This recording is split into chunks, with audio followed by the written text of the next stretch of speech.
third session under Unit 1. In this session, we are going to look at column chromatographic separation. Now, at the end of the session, you should be able to separate a component mixture into individual components by column chromatography. You should be able to purify a contaminated compound using column chromatography. So briefly, we'll look at what column chromatography is. We are not going to spend much time on this because in the first session we looked at what the technique actually does.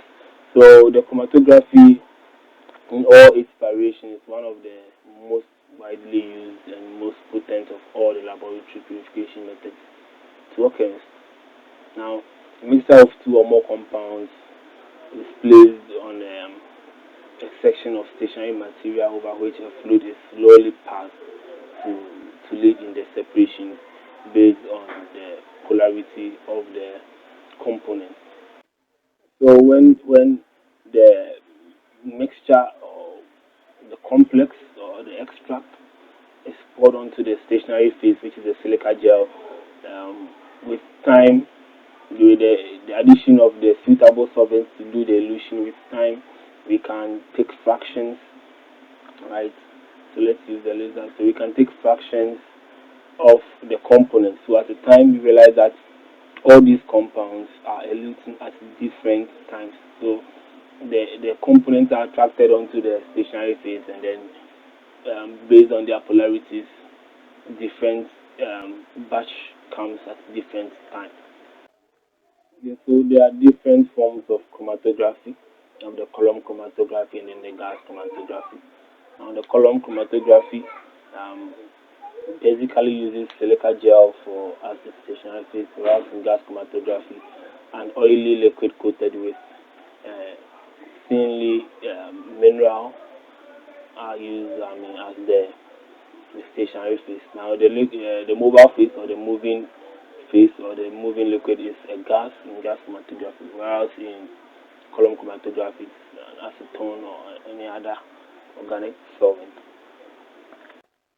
Okay, so this is a pre-lab question.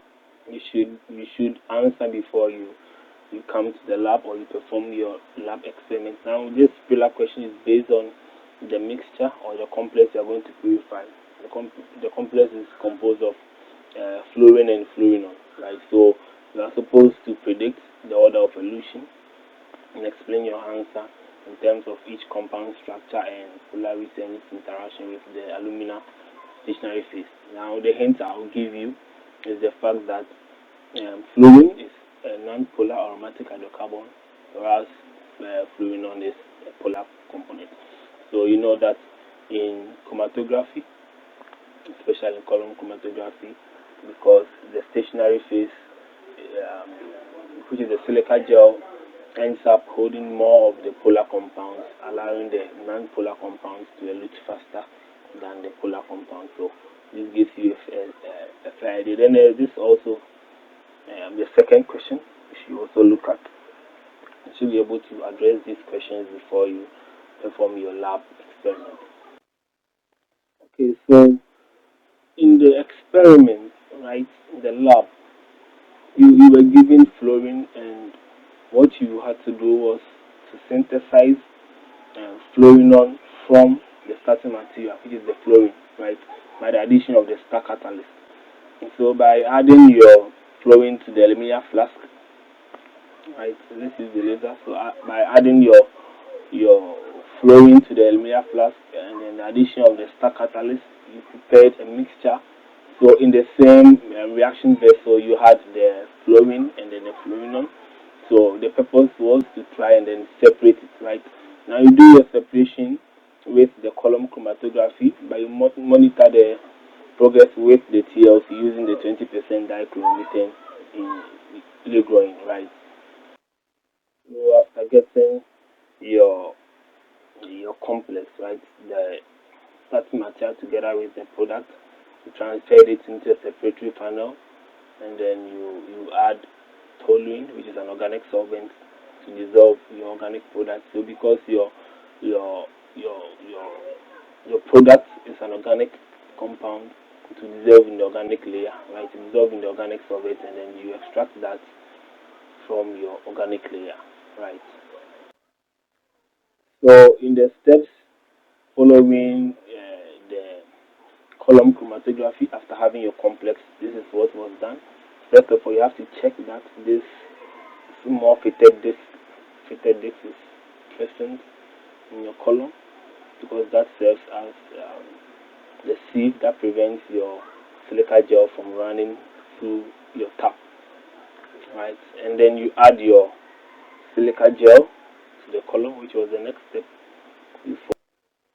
So in packing the column after adding the liquid to the column, then you weigh approximately 4.5 grams of the silica gel, and then you slowly sprinkle the dry alumina into the liquid in the column while you tap the column with a pen or a pencil to drain off the solvent into, and then drain off the solvent. So what you did was to add the liquid, and then you add your silica gel while tapping the the column or hitting the column softly with a pencil or a pen, right? Just to make sure that the column is packed well with no air holes or any air holes around or inside the column. So basically hitting the column with a pencil or a pen is to make sure that it's um, very well packed without any air spaces. Now it is extremely important to never let the column run dry at any time. I'm pretty sure that was mentioned, and this will allow air to enter the column, which will result in uneven bands and poor separation. So whenever you have your column after adding your silica gel, you make sure that you don't drain this off the completely of the silica gel. So at worst it should be at the exact level of the silica gel. So you have to make sure you don't run the column dry. So after preparing the column, the next thing was to what? Add the sample, right? So the solvent is being just over this. So they dissolve the crude mixture of fluorine and fluorine in 10 drops of DCM, and add 10 drops of toluene, and add this to the with a pipette to the surface of the alumina, right? So you add your mixture. Okay, so after adding your sample, you use a test tube to collect fractions, right? So you use a test tube to collect fractions of the eluting solvent, and then you'll be collecting about 10 to 30 mil fractions. So afterwards, right? So after you collect these fractions, you are going to use a capillary tube to pick these fractions and spot them on a TLC plate. Right, so you spot them on a TLC plate, and then you allow them to develop in a suitable solvent you are going to use, and then you visualize the spot after the TLC analysis to know how many components are. So basically we have two components in our mixture. So you realize that after running your TLC, you want to look out for the plates that has, or the fractions that you collected that has just one spot in them. So any fraction that has just one spot, that shows just one spot after a TLC analysis, shows that that fraction is pure, right? So you combine all the fractions, that will show a single spot, and then the ones that will show um, two spots is seen to be a mixture and still impure, which can further be run again on a column. Now, one thing you need to know is that when you run your TLC, the spots that are showing the analysis that shows just one spot, you have to be careful.